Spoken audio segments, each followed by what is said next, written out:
다 함께 사도신경으로 우리의 신앙을 고백하겠습니다.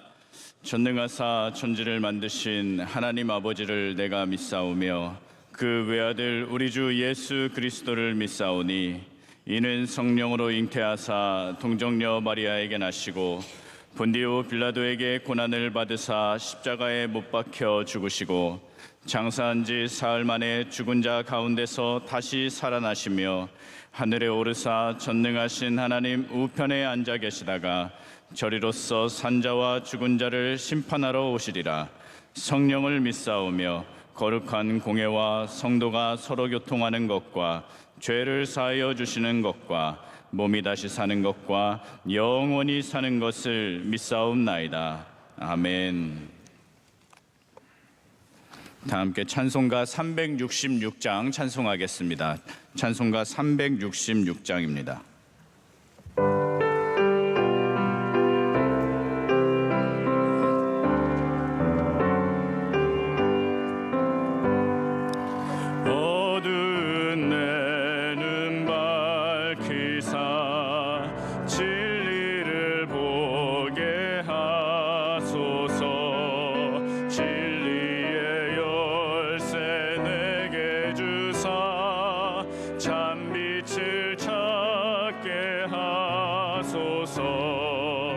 깊으신 뜻을 알고자 엎드려 기다리오니 내 눈을 뜨게 하소서. 성령이여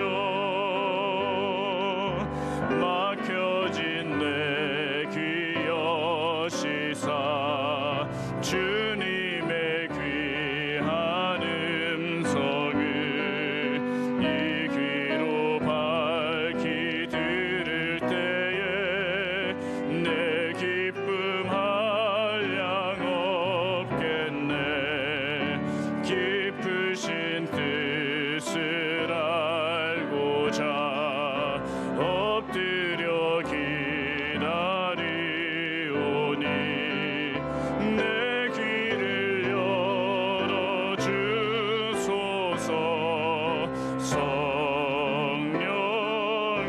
성령이여 공해진 내 입 여시사 복음을 널리 전하고 차가운 내 맘 녹여주사 사랑을 하게 하소서. 깊으신 뜻을 알고자 엎드려 기다리오니 내 입을 열어주소서.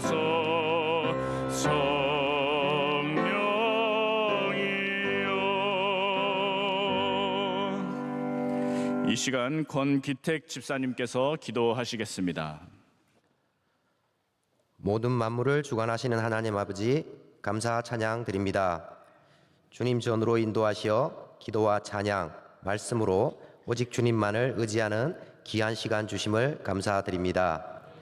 주님을 경외하며 말씀을 따라 살고자 하였으나 부족한 믿음으로 주님께 온전히 순종하지 못한 지은 모든 죄 모두 고백하고 회개합니다. 예수님의 보혈의 피로 제사하여 주심을 믿습니다. 이 나라를 주님께서 이끌어 주시고 대통령과 위정자들에게 지혜와 명철을 주셔서 하나님을 잘 경외하는 나라가 되게 하여 주시옵소서. 기름 부어 세워주신 담임 목사님 말씀에 능력을 주시옵고 귀한 목자 삼아 주시옵소서.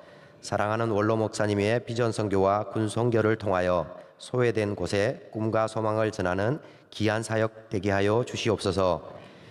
에티오피아 MCM, 안동성서병원, 소망교도소, 장학관, C채널, 국내외 모든 선교기관과 선교사님께 하나님 함께하여 주셔서 넘치는 은혜 내려 주시옵소서.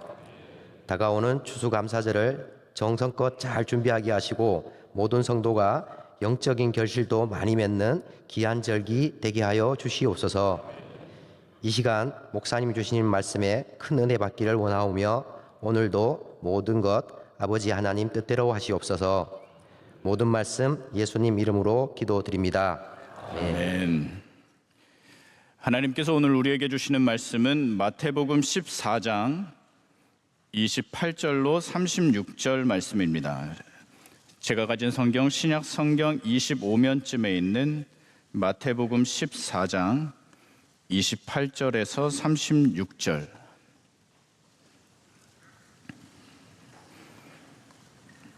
마태복음 14장 28절에서 36절 한 절씩 교독하도록 하겠습니다. 베드로가 대답하여 이르되 주여 만일 주님이시거든 나를 명하사 물 위로 오라 하소서 하니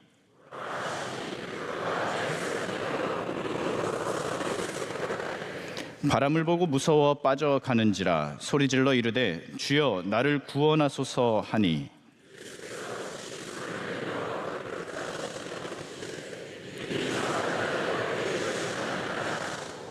배에 함께 오름에 바람이 그치는지라.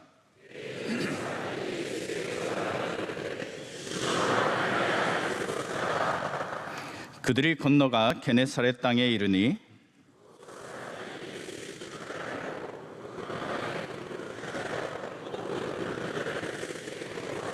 함께합니다.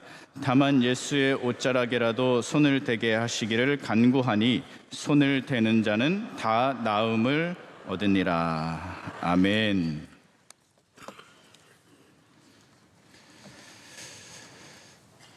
이른 새벽 주의 전을 향한 모든 발걸음들을 축복합니다. 우리가 추수 때가 되면 많은 발걸음들이 움직이죠. 밭으로 추수할 것이 있는 곳으로 또 거둠이 있는 곳으로 발들이 모이게 됩니다. 이것이 만족의 뜻이죠. 많은 발걸음들이 움직인다. 우리 안에 주의 전을 찾는 이 일들에 영적인 만족이 있는 줄로 믿습니다. 요리를 잘하시는 분들이 참 많은 것 같습니다. 시간이 지날수록 요리라는 것이 어떤 여인들의 또 여성들의 분야가 아니라 남자들도 요리를 잘하는 것을 보게 됩니다. 저도 요리라면 한 요리 합니다. 한 요리 라면. 네.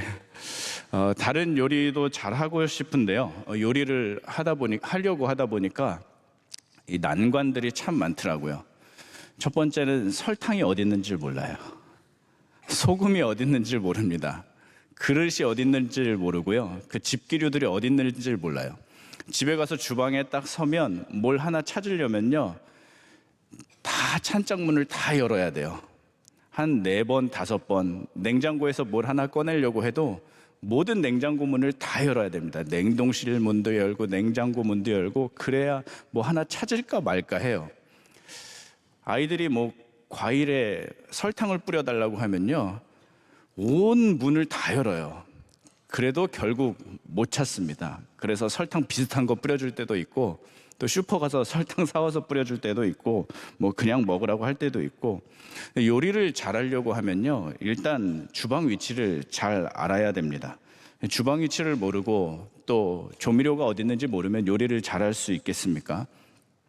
최근에 이 미니멀 라이프라는 것들이 또 유행을 하면서 많은 사람들이 정리정돈에 또 힘을 많이 쓰시잖아요. 요즘에 유행하는 미니멀 라이프 중에 하나가 군 관물대를 사는 거랍니다. 들어보셨어요? 군 관물대를 사는데요, 이 자취방이 좁잖아요. 젊은 사람들이 좁으니까 군용 관물대를 사서 거기에 옷을 걸고 또 자기 물건을 가지런히 정리해서 그 공간을 최소화해서 활동 반경을 넓히는 거죠. 참 동의할 수 없고 이해할 수 없는 행동들인데 이 미니멀 라이프가 유행하다 보니까 정리정돈이 같이 떠오르는 것 같습니다. 이 군 관물대라는 것은 어떤 특징이 있냐면요, 군대 다녀오신 분들은 다 아시겠지만 이 쫄병들이 군대에 처음 가면 불을 켜고 옷을 갈아입을 수가 없습니다. 새벽에 2시에 3시에 근무를 나가게 되면 우리가 어떻게 쫄병들이 하고 나가냐면, 이제 신병들이 딱 들어오면 껌껌한 상황에서도 양말을 찾아야 돼요. 껌껌한 상황에서도 바지를 입어야 돼요. 군대 갓 보내신 어머님들은 마음이 무너지실 수도 있겠는데 처음에 가면 그렇게 불을 다 끄고 모든 것들을 다 챙기고 총도 들고 경계 근무를 나가야 됩니다. 그래서 가장 중요한 건 뭐냐면요, 항상 있던 자리에 있어야 돼요. 양말도 있는 자리에 있어야 되고, 왼손을 뻗으면 뭐가 나와야 되고, 오른손을 뻗으면 또 뭐가 나와야 되고, 이렇게 항상 있던 자리에 있어야 합니다. 요리사에게 가장 중요한 일은 요리를 잘하는 일이고, 또 미용사에게 가장 중요한 일은 미용을 잘하는 일이고, 군인에게 가장 중요한 일은 그냥 군인 역할을 잘하는 겁니다. 이 모든 것들을 잘하기 위해서는 익숙해지는 이러한 일들이 다 필요하다는 거죠. 정리정돈부터 시작해서 자신의 일들을 잘할 수 있는 훈련이 필요합니다. 우리는 예배자입니다. 예배자에게도 잘하는 일이 있어야 합니다. 예배자는 무슨 일을 잘해야 할까요? 예배 드리는 일을 잘해야 하는 줄로 믿습니다. 기도로 잘해야 되고, 찬양도 잘해야 되고, 말씀도 잘해야 되고, 이 모든 것들이 익숙해지시기를 축복합니다. 여호수아 1장 7절 8절의 말씀을 제가 읽어드리면, 오직 강하고 극히 담대하여 나의 종 모세가 내게 명령한 그 율법을 다 지켜 행하고 우로나 좌로나 치우치지 말라. 그리하면 어디로 가든지 형통하리니. 8절이 중요한데요, 이 율법책을 내 입에서 떠나지 말게 하며, 이것이 익숙해지는 것이죠. 그래서 첫 번째, 익숙함의 은혜를 누려야 합니다. 이 율법책을 내 입에서 떠나지 말게 하며 주야로 그것을 묵상하여. 8절을 읽다 보니까요, 제가 중간에 끊을 수가 없어요. 이 익숙함이 주는 은혜가 너무 큽니다. 내 입에서 떠나지 말게 하는 그 익숙함으로 말미암아 그 안에 기록된 대로 다 지켜 행하라. 그리하면 내 길이 평탄하게 될 것이며 내가 형통하리라. 우리 인생의 복을 받는 길이 하나님께 익숙해지는 일이라는 것입니다. 대신방을 하다 보면 신방 때 이렇게 말씀을 나누기 위해서 성경책을 펴는데요, 성경책이 잘 안 펴지시는 경우들이 있어요. 성경책이 잘 안 펴지면 뭐라고 하시냐면요, 성경책을 바꾼 지가 얼마 안 돼서. 그러면서 누가 봐도 성경책을 바꾸신 지 얼마 안 된 것 같아요. 우리가요, 성경책이 어색할 수는 있습니다. 성경책이 어색할 수는 있어도 말씀이 어색하지 않으시기를 축복합니다. 대학교 때 전공서적을 이렇게 사면요, 빨리 하는 일이 있어요. 전공서적이 거의 이제 2000페이지 정도 이렇게 됐었는데, 전공서적을 사면 책이 잘 안 넘어가잖아요. 성경책도 그렇지만 전공서적도 잘 안 넘어가니까 옆에 옆면을 손때를 막 묻힙니다. 이때 포인트가 있는데요, 손을 닦고 문지르면 안 돼요. 손때가 묻어야 되기 때문에 손이 더러운 상태로, 좀 더러운 상태로 그냥 옆면을 막 문질러요. 그렇게 한 일주일 정도 이렇게 시간 날 때마다 옆면을 문지르면요, 제법 조금 읽은 것 같아요. 그래서 들고 다닐 때 덜 창피하죠. 뭔가 좀 공부 좀 한 것 같고, 새로 산 것 같고, 이제 부모님이 새 책을 사주셨는데 너무 한 학기 내내 새 책 들고 다니면 조금 그렇지 않습니까? 그래서 일주일 동안 막 하고, 어떤 때는 지우개로 옆면을 막 이렇게 문지를 때도 있어요. 그래서 무언가 내공이 있는 것처럼 그렇게 보이려고 하는 때가 있습니다. 우리에게도요, 이런 전공서적을 처음 샀을 때, 성경을 처음 샀을 때 이런 것처럼 기도에도 손때가 묻어야 하는 줄로 믿습니다. 또 말씀에도 손때가 묻어야 하고요, 우리의 예배의 자리에도 손때가 묻어야 됩니다. 추수감사절을 맞아서 어제 베들레헴 성전을 개방해서 우리가 함께 이번 주간 기도하고 있어서 어제 다녀왔는데, 벌써 3,000명이 넘는 분들이 기도의 자리를 채워주고 계셨습니다. 우리의 기도의 자리를 이어가고 그 자리에 익숙해져 가고, 또 내 기도 소리에 익숙하고 내 찬양 소리에 익숙해져 가는 것, 이것이 얼마나 우리에게 주신 예수님의 깊은 가르침인지 모릅니다. 이 모든 은혜가 이 새벽 주님 앞에 나온 모든 하나님의 성도들에게 가득하기를 바랍니다. 두 번째는 선택하고 집중하라입니다. 집중이라는 단어와 가장 잘 어울리는 단어가 뭘까 고민해 봤습니다.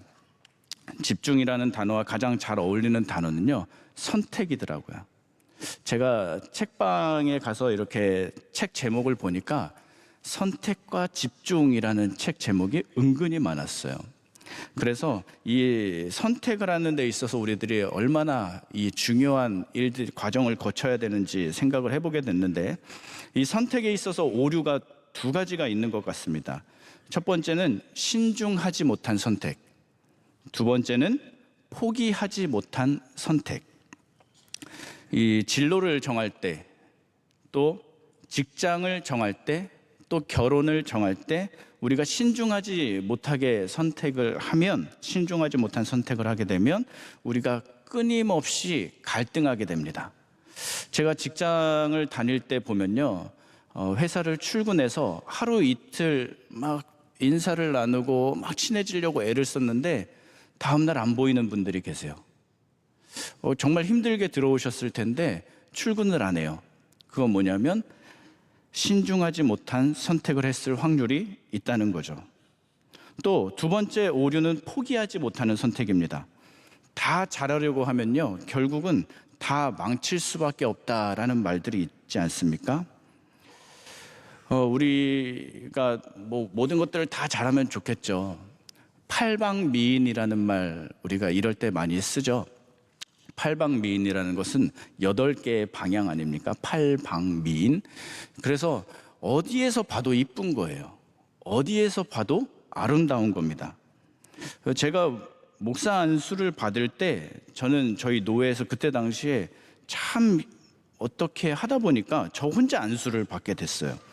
저 혼자 목사 안수를 받는데, 그 목사 안수를 받는 시간에 목사님께서 이렇게 말씀해 주셨습니다. 팔방미인의 시대는 끝났습니다. 목사로서의 팔방미인의 시대는 끝난 것 같습니다.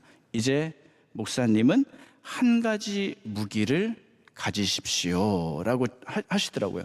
저 혼자 안수받았으니까 하나님이 저에게 하시는 말씀이잖아요. 그래서 받으면서도 그런 생각을 했어요. 다 잘하고 싶은데 다 잘하고 싶은데 왜 한 가지를 잘하라고 하시지? 왜 팔방미인은 안 된다고 하시지? 나는 이것저것 못하는 게 없고 욕심도 많아서 또 하고 싶은 것도 많아서 정말 다 잘하면 좋겠는데, 그때 결국은 한 가지를 잘하라는 말씀을 주셨어요. 이건 뭐냐면 그만큼 우리가 무언가에 선택하고 집중해야 한다는 그 지혜를 하나님께서 그 시간에 저에게 주셨다고 생각을 합니다. 고시 공부를 빨리 패스하는 사람들의 특징이 있어요. 그 특징이 뭐냐면요, 이런 분들은 고시 공부를 하셔도 금방 붙을 수 있습니다. 잡기가 없는 사람입니다. 잡기가 없어야 돼요. 축구를 못하거나, 야 축구하러 가자, 나 축구할 줄 모르는데. 농구하러 가자, 나 농구할 줄 모르는데. 야 게임하자, 나 게임 잘 못해. 야 당구 치러 가자, 나 당구 쳐본 적 없는데. 이 사람들은요, 잡기가 없는 사람들은 결국 친구도 없고 축구도 못하고 농구도 못하고 게임도 못하고 당구도 못하고 결국 아무것도 할 줄 모르게 돼요. 그래서 공부만 할 시간이 넘쳐나는 겁니다. 그래서 그 친구가 합격을 하면요, 제가 꼭 이렇게 축복해 줬습니다. 넌 될 줄 알았어. 넌 될 줄 알았어. 왜냐하면 집중할 수 있기 때문이죠. 공부를 선택하고 공부에 집중할 수 있는 환경이 되는 겁니다. 믿음도 마찬가지인 것 같습니다. 세상과 믿음을 둘 다 잡을 수는 없습니다. 그런 식의 팔방미인은 참으로 어렵고 불가능한 듯합니다. 어떤 한 집사님이 저에게 찾아오셔서 면담을 하시는데 이런 말씀을 하셨어요. 목사님, 제가 요즘 너무 바빠요. 제 삶은요, 집, 사무실, 교회밖에 없어요. 그런데요, 이 분은 딱 여러분들도 만나시면 바로 이해하실 거예요. 왜 이렇게 말씀하시는지. 정말 딱 봐도 하나님이 보시기에도 정말 모범생은 이런 스타일이 아닐까라는 생각이 들 정도로, 목사님 저는 집, 사무실, 교회밖에 없어요. 취미 생활은 할 시간도 없고 엄두도 내지 못합니다. 근데 이 말씀을 하시는데요, 제가 너무 은혜가 되더라고요. 너무 감사했어요. 아니 어떻게 집, 사무실, 교회 이렇게 사실 수 있을까? 교회를 선택하는 삶이 얼마나 귀한지 그때 마음속에 감동이 있었습니다. 오늘 이곳에 나온 우리 모두에게 교회를 선택하는 은혜가 있으시기를 축복합니다. 분주한 세상 속에서도 우리는 반드시 교회를 선택해야 합니다. 그러면 왜 교회를 선택해야 할까요? 왜 세상이 아닌 교회입니까? 오늘 우리가 읽은 본문 조금 앞으로 가보면 좋겠는데요. 마태복음 9장입니다. 마태복음 9장 12절, 13절. 이제 예수님께서 죄인들과 식사를 하시는 중에 바리새인들이 예수님께 이제 말을 걸죠. 사실 예수님께 직접적으로 말은 걸지 않고 제자들에게 질문을 던집니다. 제자들에게 말을 거는데 예수님이 지척에 있다 보니까 예수님께 한 말인 줄 알고 예수님께서 대답을 하시는 장면이에요. 12절 13절만 같이 읽어보겠습니다. 시작. 예수께서 들으시고 이르시되 건강한 자에게는 의사가 쓸데없고 병든 자에게라야 쓸데있느니라. 너희는 가서 내가 긍휼을 원하고 제사를 원하지 아니하노라 하신 뜻이 무엇인지 배우라. 의인을 부르러 온 것이 아니요 죄인을 부르러 왔노라 하시니라. 아멘. 이 예수님께서 뭐라고 하셨냐면 예수님이 하신 대답이요, 호세아서 6장 6절의 말씀으로 그 바리새인들에게 답변을 하셨습니다. 건강한 자에게는 의사가 쓸데없다. 그러면 아프면 어디 가야 한다는 겁니까? 병원에 가야 한다는 겁니다. 그리고 죄인들은 어디에 가야 한다는 겁니까? 교회에 가야 한다는 겁니다. 이 단순한 진리를 호세아 6장 6절을 통해서 말씀하시는데요. 이 호세아 6장 6절을 인용하시면서 하신 그 덧붙이신 말씀이 굉장히 재밌습니다. 뭐냐면 13절에 너희는 뭐라고 그래요?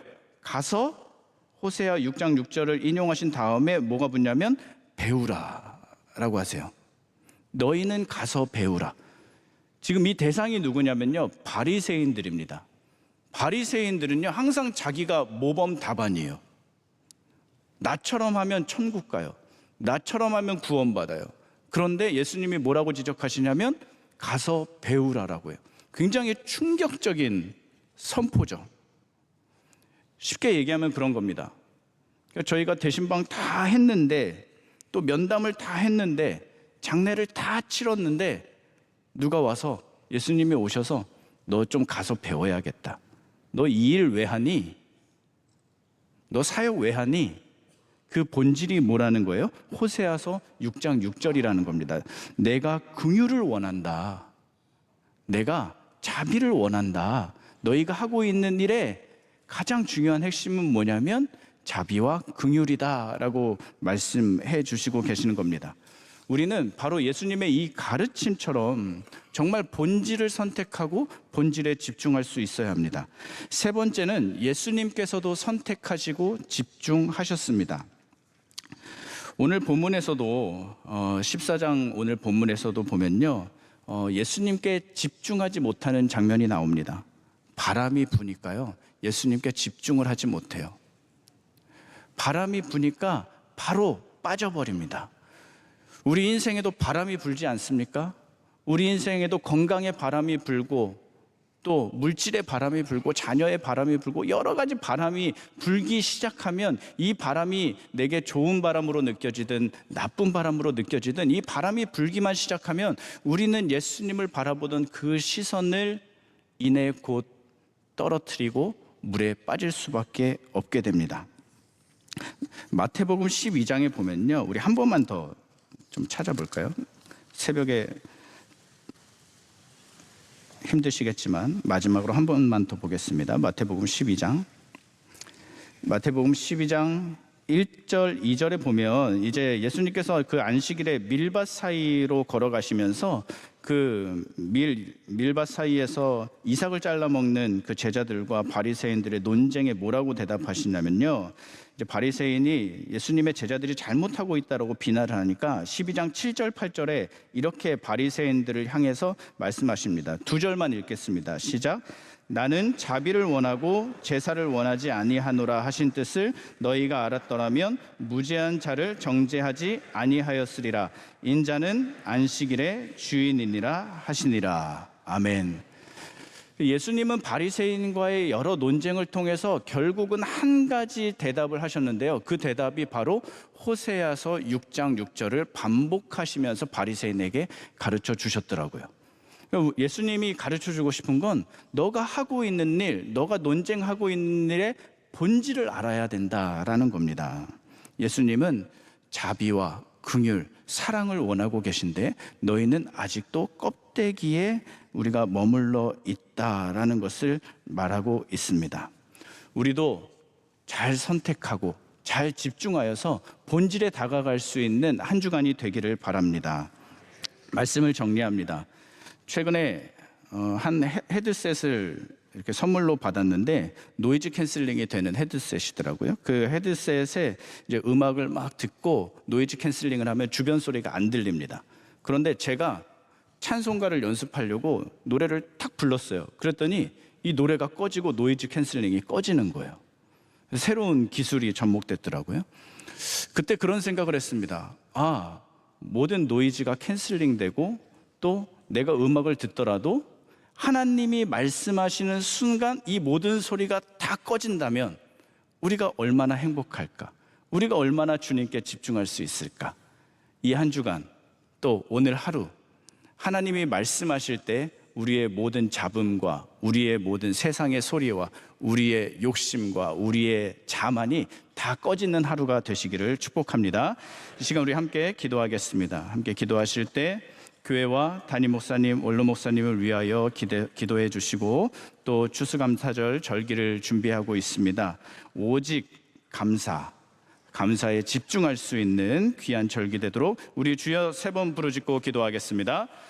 주여, 주여, 주여. 오 할렐루야. 거룩하신 하나님 감사합니다. 하나님 오늘 저희들에게 교회를 선택할 수 있도록 좋은 교회 만나게 하여 주시고 또 세우신 담임 목사님과 원로 목사님을